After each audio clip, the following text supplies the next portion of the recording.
Goeiedag geliefdes, het is bly om weer saam met julle te wees rondom die woord van die Here. En ons is besig met Titus, die 2de hoofstuk. En ons staan dan vandag stil ook daar by die 12de vers van die 2de hoofstuk. Maar ek wil vir die 11de vers ook lees, want dit is waaroor ons laasweek met mekaar gepraat het. Paulus sê aan jong Titus, want die reddende genade van God het aan alle mense verskyn. En dan sê hy, wat behels die reddende genade van God in die lewe van 'n mens? Met ander woorde, hy wil praat oor die vrug wat daar in jou lewe moet wees, as jy 'n geredde persoon is en as jy Jesus Christus ken. Want die 12de vers sê, en leer ons. Die reddende genade van God het aan alle mense verskyn en leer ons. Nou wanneer ons praat oor die vrug van redding, dan moet ek en u miskien net weer vir 'n oomblik stil staan en bepaal, wat het gebeur met jou en my redding? Kolossense 1 vers 13 sê, hy het ons uit die duisternis uitgehaal en ons geplant in die koninkryk van die seun van sy liefde. Daar het 'n transformasie plaasgevind. Uit die duisternis uit, in die koninkryk van God, in die lig van God, en binne die gemeenskap en die koninkryk van God. Ons kan ook Efesiërs 2 vers 1 noem. Julle wat dood was deur die misdade, het hy lewend gemaak saam met Christus. Daar het 'n transformasie plaasgevind. Ek was dood in sonde en hy het my lewend gemaak in Christus. Dit hoekom Paulus in 2 Korintiërs 5 vers 17 sê, as iemand in Christus is hy 'n nuwe skepsel. Die ou ding het verbygegaan, kyk, alles het nuut geword. Wanneer ek myself 'n geredde persoon, 'n wedergebore persoon noem, dan het daar 'n transformasie in my plaasgevind, dat ek nie meer kan wees wat ek was nie, maar dat daar 'n nuwe meester, 'n nuwe heerskappy, ja, 'n nuwe lewe in my geplaas is. God die Heilige Gees het in my kom woon, en ek kan nooit weer dieselfde wees nie. Daarom sê Petrus, dit leer ons om die goddeloosheid en die wêreldse begeerlikhede te verloon. Dis wat die reddende genade van God my leer, om die goddeloosheid en die wêreldse begeerlikhede te verloon, om regverdig te lewe en vroom in die teenwoordigheid van die wêreld, waarin ek wandel, waarin ek lewe. Hier is 'n geweldige stelling met 'n menigte van uitsprake wat in hierdie een versie gemaak word. Goddeloosheid. Wat beteken goddeloosheid? Dit beteken dood eenvoudig dat ek in my lewe besig is met dinge wat God nie behaag nie, wat God nooit sal kan onderskryf nie, en dat ek teen die wil van God lewe. Dat ek die vuilheid van die lewe en die vuilheid van 'n verlore gaande wêreld nog in my lewe teenwoordig het. Dit is goddeloosheid. Daarom gebruik hy die woord, as ek hom vir u kan opbreek, goddeloos. Met ander woorde, buite die wil van God, buite 'n lewe wat God sal behaag, en dat ek met die verwrongheid gemeenskap het wat hierdie wêreld my aanbied. Dit leer ons om die wêreldse begeerlikhede te verloon, daarvan afstand te doen, dit te verlaat en daarvan weg te beweeg. Nou, wanneer ons praat oor wêreldse begeerlikhede, dan is dit onnodig om dit vir u te sê, maar ek herhaal dit weer vir u. Alle sonde wat ontstaan deur begeerlikheid wat in die lewe van 'n mens kom. Nou, hy noem dit die wêreldse begeerlikhede. Alle sonde begin by 'n begeerlikheid wat Satan in my hart werk. U ken Jakobus die 1ste hoofstuk vers 13 tot 15. Moenie as jy versoek word, sê ek word deur God versoek nie. Want God versoek niemand nie, en hy kan self ook nie deur die sonde versoek word nie. Maar jy word versoek as jy deur jou eie begeerlikhede meegesleep word. En wanneer die begeerlikheid tot sy volheid gekom het, baar dit sonde. En as die sonde tot sy volle ontwikkeling gekom het, dan bring dit die dood voor. Die duiwel bring begeerlikhede na jou toe, wêreldse dinge na jou toe, wat 'n begeerte by jou opwek, en die oomblik as jy daaraan toegee, dan lewe jy 'n vleeslike lewe. Daarom het die Here Jesus baie pertinent die stelling gemaak in Matteus 6 vers 24. Jy kan nie, en ek wil by daardie twee woorde klem lê, jy kan nie, dis 'n onmoontlikheid. Jy kan nie God en Mammon dien nie. Want die een gaan jy aanhang en die ander een gaan jy wegstoot. Die een gaan jy lief hê en die ander een gaan jy verag. Jy kan nie twee here in jou lewe hê nie. Jy kan nie twee beheersentrums in jou lewe hê nie. Dis of God of die wêreld. In die taal van Elia vir die Baalpriesters of vir die volk van God, wat sê as Baal dan God is, gaan dien hom. Maar as die Here God is, dien hom. Jy kan nie kind van die Here wees soos Israel, wat bely dat hulle God se volk is en tog met Baal deel en met Baal en sy afgode gemeenskap het nie. Dit kan nie gebeur nie. Jy kan nie God en Mammon dien nie. Ja, ook Johannes het dit mos vir ons gesê en ek het dit laas vir u gelees en ek gaan dit weer vir u gee. 1 Johannes die 2de hoofstuk daarvan die 15de vers af. Moenie die wêreld lief hê of die dinge wat in die wêreld is nie.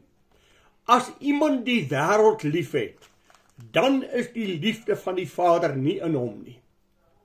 Want alles wat in die wêreld is, weer eens, die begeerlikheid van die vlees, en die begeerlikheid van die oë, en die grootsheid van die lewe, is nie uit die Vader nie, maar uit die wêreld. En die wêreld gaan verby, en al sy begeerlikhede. Maar hy wat die wil van God doen, bly vir ewig. U sien, die geliefde, hier moet ons ook mooi oplet. Die begeerlikheid van die vlees, die begeerlikheid van die oë, en die grootsheid van die lewe. Dit is wat die wêreld jou aanbied. Maar die wêreld gaan ten einde kom. Begeerlikhede gaan op 'n sekere plek stop, want jy gaan ergens sterwe. En hy wat die wil van God gedoen het, sal bly lewe. Daarom sê hy, dit leer ons om die wêreldse begeerlikhede te verloon en ingetoe te wandel. Ook Petrus het daaroor geskrywe. 1 Petrus 2 vers 11 sê dat ons die wêreldse begeerlikhede moet een kant toe skuwe, want dit voer stryd teen my siel. Kan ek dit vir u lees? Hoor wat sê hy. Hy sê, geliefdes, ek vermaan julle as bywoners en vreemdelinge, om julle te onthou van die vleeslike begeertes wat stryd voer teen julle siel, en hou julle lewenswandel onder die heidene skoon. Ons het 'n roeping as kinders van God. Die reddende van genade van God het aan alle mense verskyn en leer ons om die goddeloosheid en die wêreldse begeerlikhede te verloon. Paulus het dieselfde in Efesiërs 4, daar by die 22ste vers, wat die vorige lewenswandel aanbetref. Moet julle die oue mens wat deur die begeerlikheid van die verleiding ten gronde gaan, afskryf, doodmaak.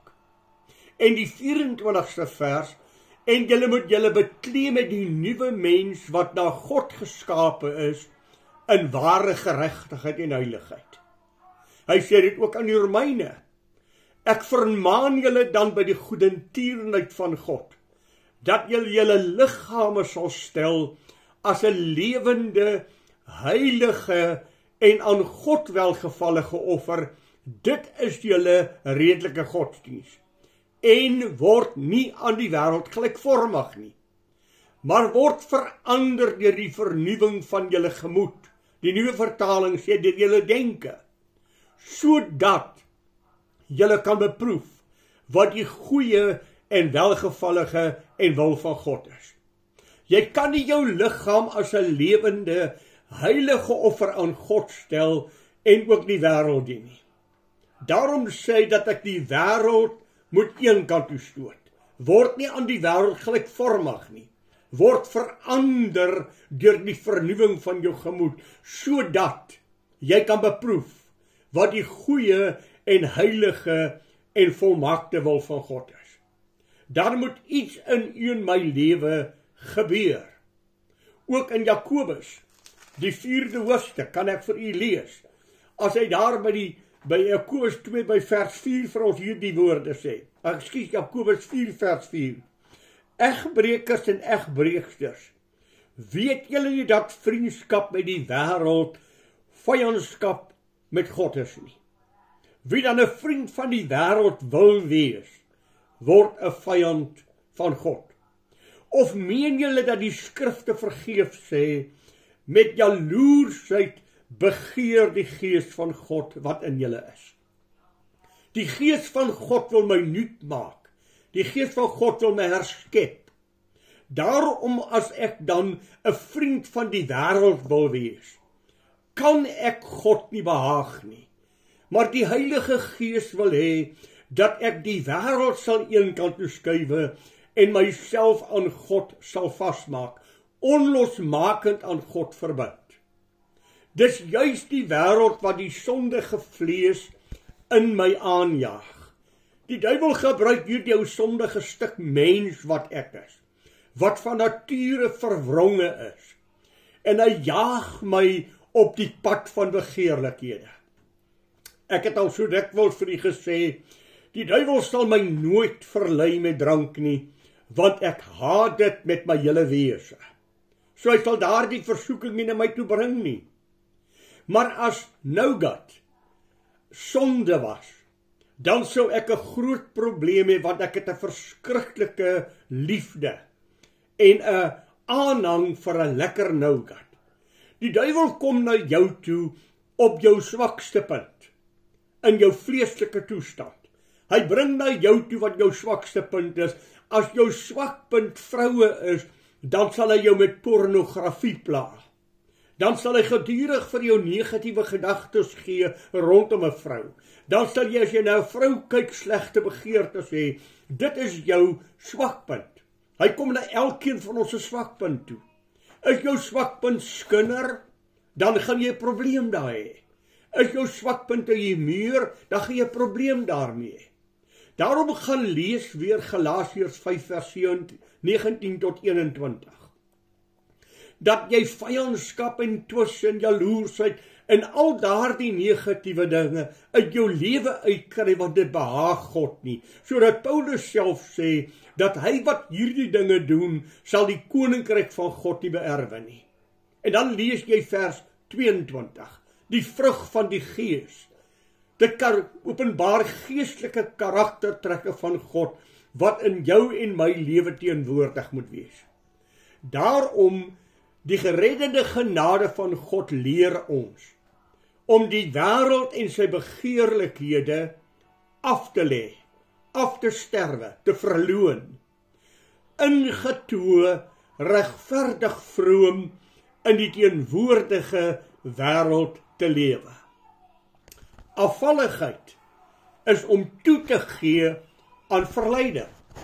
Afvalligheid is om toe te gee aan die sorge van die lewe en begeerlikhede wat die duiwel na jou toe bring. En geliefdes, is daar eintlik 'n geweldige sterk woord daar in Jakobus 4 vers 17. As jy dan weet om goed te doen en dit nie doen nie, dan word dit vir jou sonde. Hier is 'n geweldige woord vir u en my. Het God al met jou gepraat oor dinge wat jy uit jou lewe moet uitweer? Het hy sy vinger gelê op sonde in jou lewe of ongeregtigheid waarmee jy besig is? En jy het dit nie ernstig opgeneem nie. Jy gaan maar aan met hierdie lewe. Dan is jy besig om sonde in jou lewe toe te laat, want God het aan jou openbaar wat hy uit jou lewe wil uit hê. Hy het met jou gepraat. En die oomblik as God met my praat, as die reddende genade van God aan my verskyn het, dan moet ek van hierdie dinge afstand doen, dan moet ek hierdie dinge uit my lewe uitweer, want God het met my gepraat daaroor. Dis 'n stryd, want jy sal voortdurend die versoeking kry, maar jy moet voortdurend ook sê nee. Jy moet voortdurend dit uit jou lewe uitweer. Jy moet nie toelaat dat dit in jou lewe posvat nie. Daarom sê hy ook hierdie woord. Jy moet dit verloon. Wat beteken verloon? Dis presies wat Petrus gedoen het. Ek sweer, ek ken hom nie, het Petrus gesê. Hy het 'n eed afgelê dat hy niks met hom te doen wil hê nie. Hy het geen betrekking met hom nie. Hy wil ook nie met hom geassosieer wees nie. Dit is wat Petrus sê, hoe ek en jy na sonde en ongeregtigheid moet kyk. Ek moet sê, ek ken jou nie. Ek wil met jou niks te doen hê nie. Ek wil geen verbintenis met jou hê nie. Ek vereenselwig maar jou ook nie met jou nie. Ek is 'n kind van God. Ek is 'n wedergebore kind van die Here. En as 'n mens net dink aan wat 1 Johannes 3 vers 1 sê, kyk wat 'n groot liefde die Vader aan ons bewys het, dat ons kinders van God genoem kan word. Ja, kan ek dit nodig vir u lees, wat sê Paulus daar in Filippense, nie Filippense, in Romeine die 6de hoofstuk. Hoor wat sê Paulus daar by vers 11. So moet julle ook reken, dat julle wel dood is vir die sonde, maar lewend vir God in Christus Jesus ons Here. Dan sê hy, laat die sonde dan in julle sterflike liggame nie heers, dat julle aan sy begeerlikhede gehoorsaam sal wees nie. En moenie julle lede stel tot beskikking van die sonde as werktuie van ongeregtigheid nie. Maar stel julle self tot beskikking van God as mense wat uit die dode lewend geword het en julle lede as werktuie van geregtigheid in die diens van God. U sien, daar is 'n keuse wat ek moet maak. Die reddende genade van God het aan alle mense verskyn en leer ons, onderrig ons, vermaan ons om die wêreldse begeerlikhede te verloon. En dis waar ek gaan stop vandag. Ek gaan volgende keer met verder praat, maar om te sê nee vir hierdie dinge wat jy weet. Ek geliefde, jy ken mos jou swakpunte. Jy weet mos waar die duiwel elke keer vir jou pootjie. Jy weet mos waar jy elke keer struikel. En elke keer moet jy dit voor die Here bely. En uiteindelik as die aanklaer vir sy broeders daarop vir jou te sê, God gaan nie meer na jou luister nie. Jy het nou te veel gesondig. En dan begin hy jou ontmoedig en neem hy jou vrymoedigheid weg om na God toe terug te gaan. Moenie dat die duiwel elke keer vir jou pootjie nie. Neem standpunt in om jou lewe aan God vas te maak en nie toe te laat die wêreldse begeerlikhede en die wêreldse verleiding vir jou op loop neem nie. Maar maak jouself vas as 'n geredde, wedergebore kind van God, wat nuut gemaak is deur God, wat die genade van God ontvang het en leef hierdie genade in die wêreld wat jy is. Maar ek gaan volgende keer met u verder praat, anders gaan ons bespreking te lank wees. Die Here seën vir u so ryklik en volgende week praat ons weer saam met mekaar.